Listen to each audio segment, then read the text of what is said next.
Hi guys! Welcome back to my YouTube channel. So for today's video, ituturo ko sa inyo kung paano nga ba i-turn on ang notification kapag naka-log out sa Messenger. So open lang natin ang Messenger app natin and then punta tayo dito sa menu and then tap naman natin yung settings. So ayan. And then scroll down nyo lang and then makikita nyo tong notification and sounds.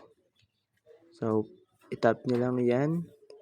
And then scroll down nyo lang.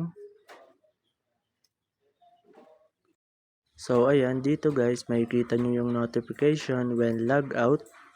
So ayan, i-off nyo lang yan. Pwede nyo din yung i-on if gusto nyo.